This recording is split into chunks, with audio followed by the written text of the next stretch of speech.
El Centro Virtual Isaacs de la Universidad del Valle presenta La Palabra en Radio, un espacio para la literatura, el arte, la cultura, la poesía, novedades editoriales, charlas con escritores.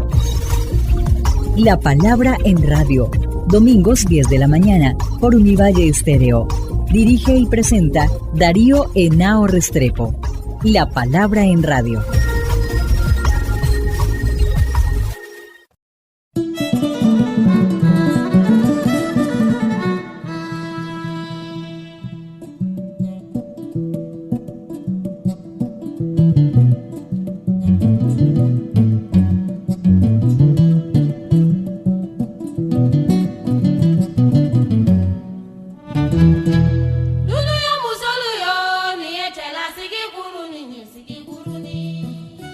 Muy buenas, amables oyentes, como todas las mañanas de domingo, estamos aquí en nuestro programa La Palabra en Radio, un programa del Centro Virtual Isaac de la Facultad de Humanidades, que siempre tiene entrevistas, cultura, música. En el día de hoy tenemos a uno de los intelectuales, filósofos de nuestra facultad, ya jubilado, el profesor Angelo Papachini, que además fue vicedecano de investigaciones y fundador del doctorado en Humanidades de la facultad en el 2010. Es muy grato tener aquí un colega, amigo de muchos años, que es Angelo Papachini, para hablar de su más reciente publicación, Tratado sobre la Violencia, que es un libro que sistematiza, dijéramos, más de 30 años de trabajo filosófico de Angelo sobre este asunto tan importante, tan marcante en el caso colombiano y en el caso de la historia de la humanidad. Pues sin lugar a dudas, el tema de la violencia es un tema fundamental para explicar las realidades humanas. Muchas gracias por tu presentación.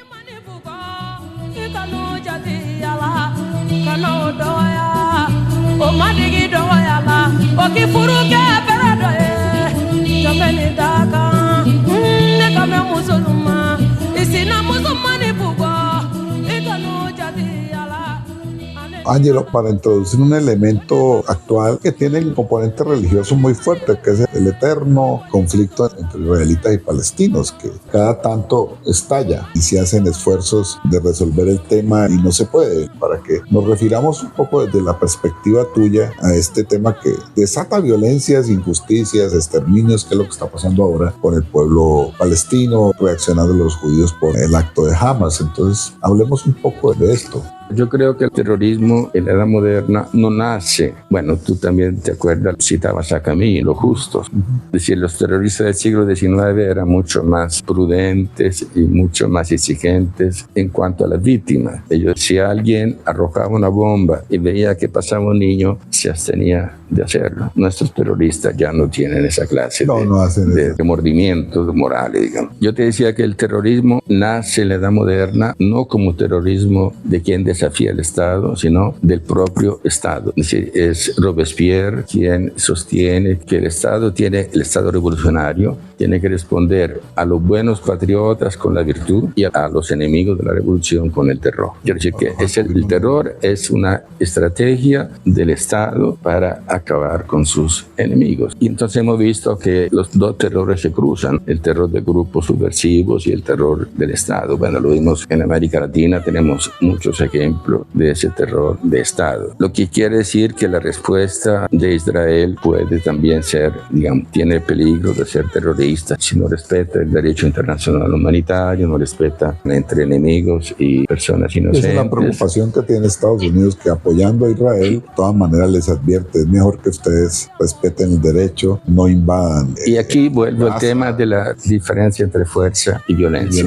Yo escuché en la emoción de los acontecimientos, alguien decía que los de Hamas habían actuado como animales y como tales tenían que ser tratados. Una violencia responde a otra violencia incluso mayor y eso crea una espiral, digamos, indefinida de violencia. E incluso cuando se justifica la violencia, uno de los argumentos es eso, que yo no mato a un ser humano de verdad, sino a un ser que es medio animal y medio humano. Ahora, yo pensaba también, tenía esa reflexión, cuando los grupos subversivos acuden a esa clase de actos terroristas, en muchos casos esos marcan su desaparición. Me refiero a la Brigada Roca, ¿recuerda?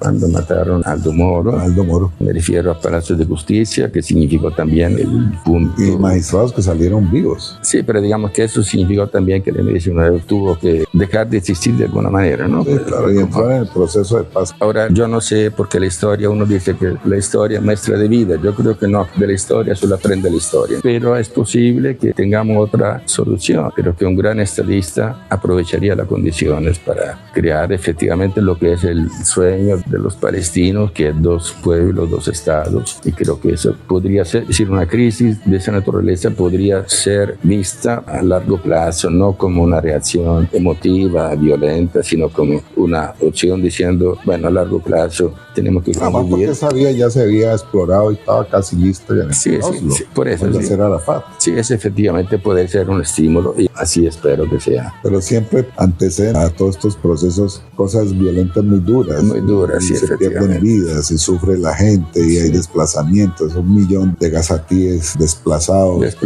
y sí, sin poderles entregar la ayuda humanitaria. Eso es todo el lío que hay. Da mucho dolor ver ese cuadro. Y la pelea también entre los medios. Yo leía los periódicos italianos, la mitad decían que la destrucción del hospital era de Israel, la mitad exacta de Hamas. De Hamas, sí. Y si es una guerra ideológica que tampoco ayuda, porque eso puede crear más violencia.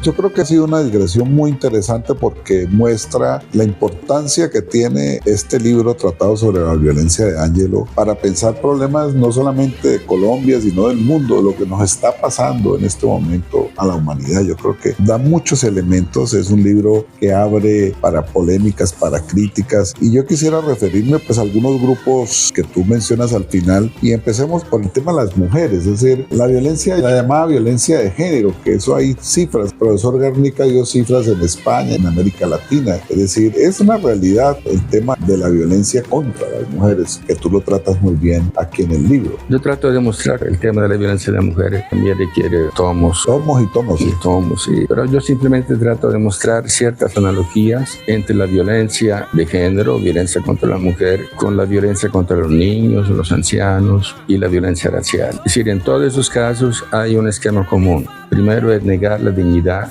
de ese ser, de ese grupo minoritario, mayoritario. Entonces allí cito a mi paisano Santo Tomás. Bueno, Santo Tomás era latino como yo. ¿Saben qué? Latino significa nacido en el Lazio, y yo soy más latino en el sentido estricto de la palabra. Y Santo Tomás, como San Buenaventura, son latinos porque nacieron en un pueblito no lejos del pueblo donde yo nací. Bueno, yo quiero mucho a Santo Tomás, pero él dice, él asuma que la dignidad de la mujer es menor que la del hombre. ¿Y por qué? Porque él dice, la mujer es una copia de copia. Es decir, si Adán fue creado a imagen y semejanza de Dios, la mujer fue creada a imagen y semejanza del hombre, de una costilla. Entonces él dice, una copia de copia es mucho más débil, es decir, refleja mucho menos la grandeza de Dios, lo noble que es la divinidad. Y si te fijas bien, eso mismo pasa con el niño, con el viejo, con el enfermo. O con las minorías raciales. Es decir, que se considera que son hombres, pero no hombres en el sentido pleno de la palabra. Yo me refiero, por ejemplo, al caso de los viejos. El viejo se lo respeta por lo que ha sido, no por lo que es. Muchas veces es una carga.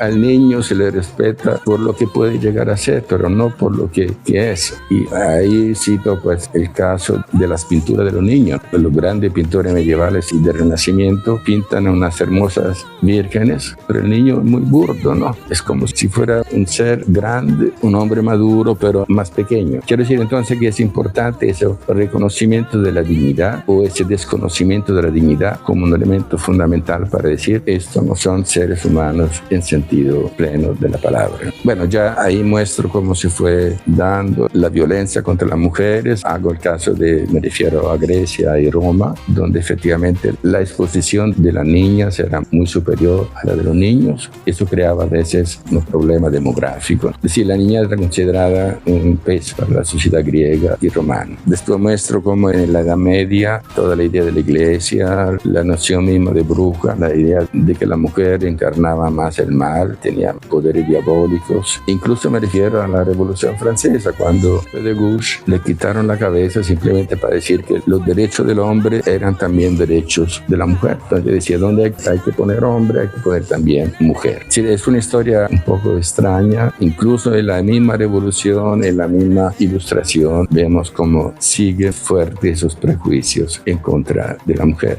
También cito un médico italiano, decía que la mujer no tenía capacidad de raciocinio porque dependía mucho de sus ovarios. Y entonces Casanova, eso sí, le contestó con ese mismo argumento, podríamos decir que el pensamiento del hombre depende de su órgano sexual, que es exactamente lo mismo. Pero digamos, han sido prejuicios que la iglesia ha seguido fortaleciendo, porque para la iglesia, no olvidemos, la mujer, Eva, era la responsable, digamos, de poner la irrupción del mal en el mundo. ¿No?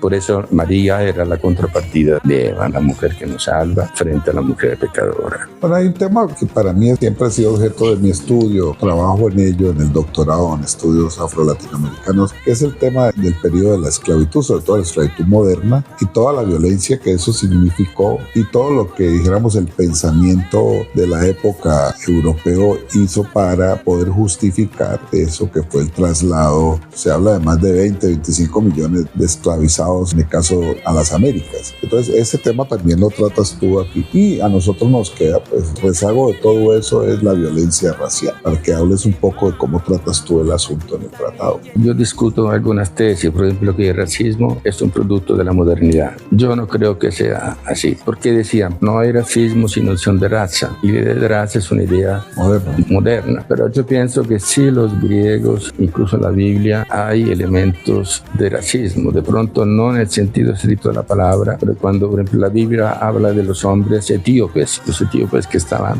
más arriba del Nilo, era de la cara quemada, y la mayoría de los esclavos eran negros, no todos, porque uno podía quedar esclavo por la guerra, no dependía estrictamente del color de la piel, sin embargo la mayoría eran negros. Ahora me llamó la atención un texto que descubrí, que son las cartas de Tocqueville con Gobineau. Interesante. Tú sabes que ellos eran amigos. Bueno, amigos hasta que apareció el Tratado sobre la Desigualdad de las Razas Humanas.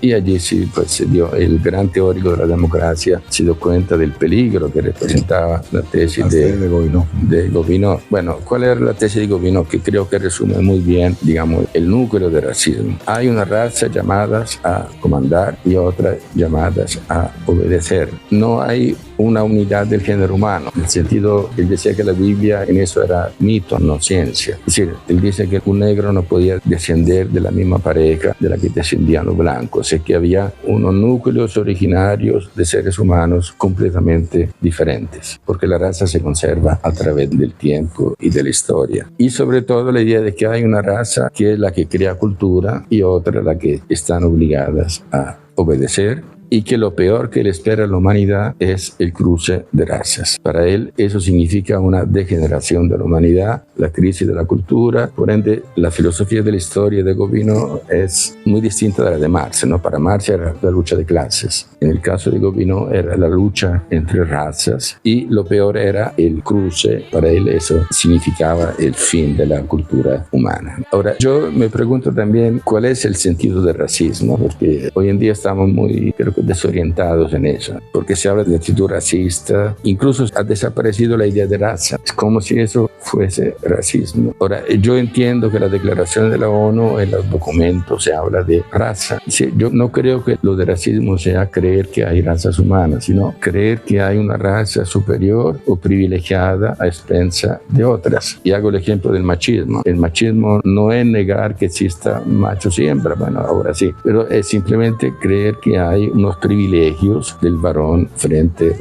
a la mujer. Es lo mismo el especiesismo. El especiesismo no significa que no hay especies distintas, sino que una especie, la humana, se impone sobre las demás o tiene mayores derechos que las demás. Porque la idea de etnia es una noción mucho más vaga, más ambigua. Etnia remite más a la cultura. No creo que sea un gran problema decir que hay clase de seres humanos con rasgos distintos. Eso a mí no me parece que sea el problema, sino que hay algunas categorías que son superiores o con privilegios frente a las demás. Pero entiendo por qué ese temor, ese miedo a usar la raza, porque pensamos que eso remite al nazismo directamente, pero no creo que sea eso. El problema no es científico, sino moral, o si quiere. El problema no es si estamos autorizados a dividir los seres humanos en categorías de tipo también del color de la piel, sino que pensemos que una tiene más privilegios que otra. Ahora, hay otro factor, creo que juega en contra de la raza. El privilegio especialista creo que juega en ese caso en contra de la idea de raza aplicada al ser humano. Pero, repito, creo que el racismo es otra cosa distinta.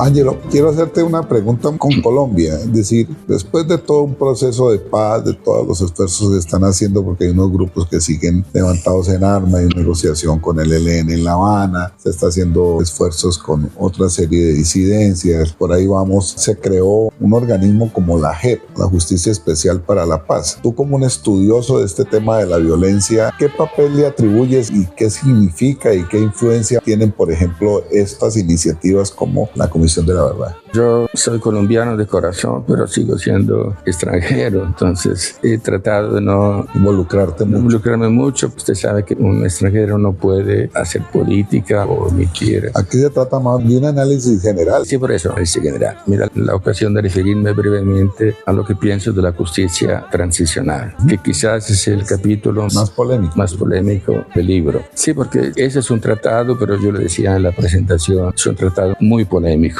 Es decir, muchos temas, mi voz se sale del coro de ese pensamiento hegemónico, pero creo que eso también estimula el interés por leerlo. A ver, yo hago un breve recuento de lo que es la justicia en periodo de transición. Lo hago a partir de los últimos 70 años. La justicia en transición generalmente es la negación de la justicia. Quiero decir, eso se aplica al caso de la Guerra Civil Española, se aplica a la justicia de Nuremberg, la justicia de los vencedores, se aplica a la justicia sumaria que se utilizó en Francia, en Italia, para perseguir a los fascistas, una cosa vergonzosa, creo. No porque le tenga simpatía a los fascistas, simplemente porque eso no era el camino de la justicia. Se aplicó en el caso de los puntos finales de Argentina, que fue algo vergonzoso, porque simplemente por el miedo de que los militares pudiesen, digamos, atacar de nuevo. En los años 90, en cambio, la justicia ya no en periodo de transición, sino transicional, se viste de frac, entonces se vuelve decente,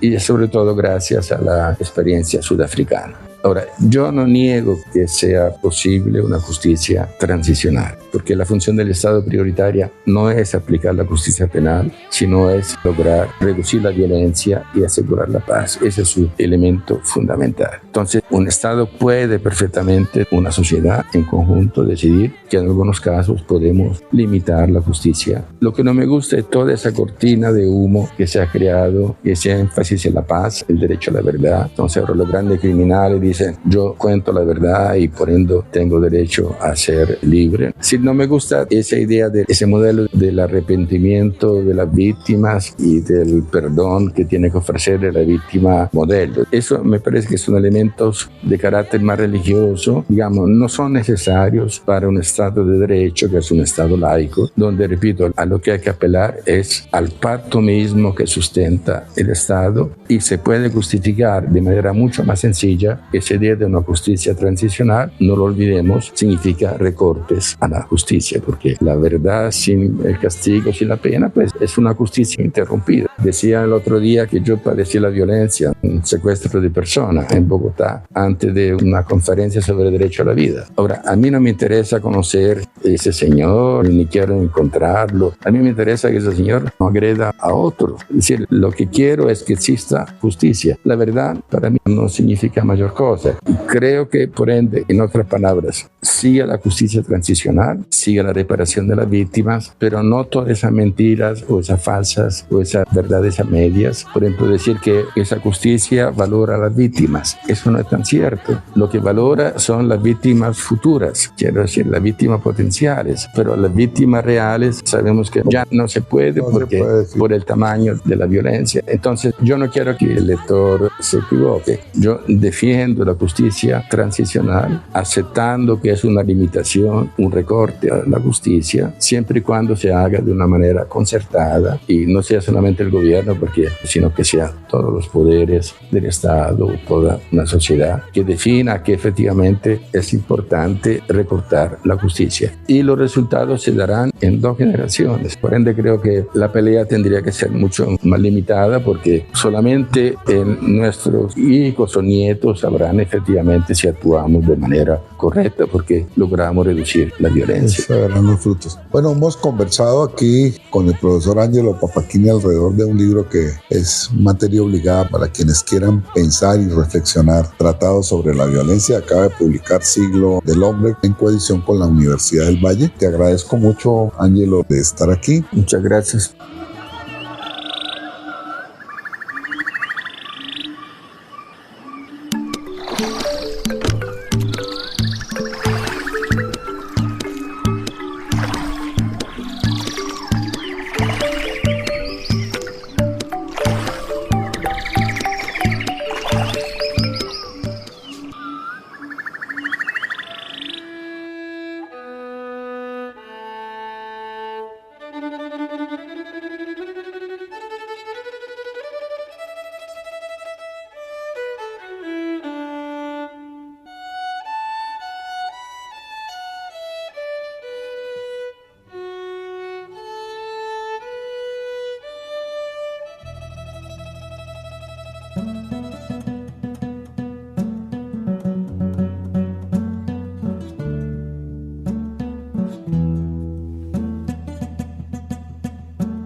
Bienvenidos a este espacio sonoro Música Negra. Hoy nos acompaña Oumou Sangaré. Nació en Bamako en 1968. Sus padres habían inmigrado a la capital de Malí desde la región al sur del río Níger, conocida como Ouagadougou. Este fue un imperio mandinka. Oumou es hija de la cantante Animata Diakité y prima del actor Omar Sangaré. Están escuchando el álbum Cosira, lanzado en 1993. Este fue un éxito comercial en Europa y pasó meses en las listas musicales mundiales bajo el sello musical Records del circuito mundial musical. Oumou, ella es compositora y cantante del género Ouagadougou. La música Ouagadougou es un estilo musical de la región Ouagadougou. Esto queda al sur del río Níger, entre Malí, Guinea-Bissau y Costa de Marfil. Este estilo musical se caracteriza por ser cantado por mujeres que abordan en sus canciones temas femeninos como la maternidad, la fertilidad o la poligamia. El origen de la música Ouagadougou se centra en la cultura donso. Esta es una sociedad ancestral de cazadores y poetas que viven en Malí y en algunas regiones de Burkina Faso y Guinea-Bissau.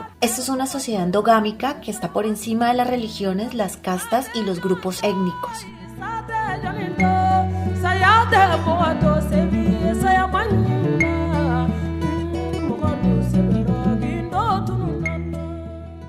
Los rituales de los donso tienen como objetivo usar la fuerza vital, el nyama. En estos rituales cantan, bailan y usan básicamente 4 instrumentos. El karinjan, esto es un idiófono con forma de tubo cilíndrico de metal que se rasca, similar a un güiro. El kusuba, esto es un idiófono hecho de bambú, parecido a unas sonajas. El ngoni, esto es un cordófono de la familia de la cora que tiene 6 cuerdas. Y la calabaza, este es un instrumento de percusión que produce una variedad de sonidos percutivos. Oumou Sangaré es activista activista defensora, con su música y sus canciones, son expresiones de su propia filosofía y sabiduría que ha llegado a ser su sello personal, el Guasolou. Sus letras hablan de todos los aspectos de la vida en su país, especialmente de los derechos de la mujer, se opone a la mutilación genital femenina, el dolor del exilio, el matrimonio infantil o la poligamia. Impulsa la necesidad de cultivar la tierra y la fragilidad de la vida humana. Es la voz adalid de los derechos de las mujeres. Se describe a sí misma como Sangaré Kono, que significa el ave cantora de Guasolou. En Malí, llamarse uno mismo ave cantora es un privilegio especial de los músicos provenientes de la región del sur de Guasolou.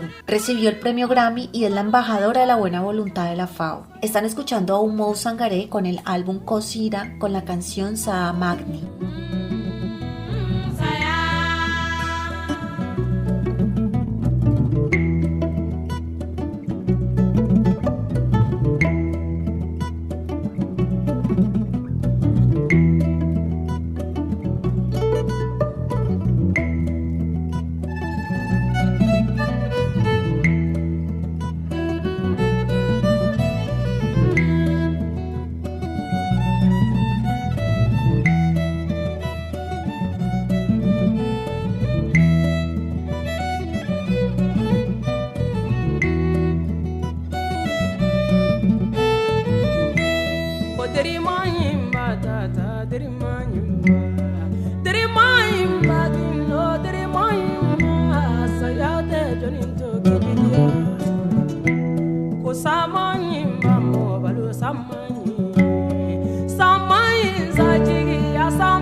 A nuestros oyentes de La Palabra en Radio, Darío Nao Restrepo quien les habla, les desea un feliz resto de domingo. Agradezco a nuestra productora general Shirley Sáenz Mosquera. Los espero el próximo domingo aquí en la 105.3 de la FM Univalle Estéreo.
El Centro Virtual Isaacs de la Universidad del Valle presenta La palabra en radio, un espacio para la literatura, el arte, la cultura, la poesía, novedades editoriales, charlas con escritores. La palabra en radio, domingos 10 de la mañana por Univalle Estéreo. Dirige y presenta Darío Henao Restrepo. La palabra en radio.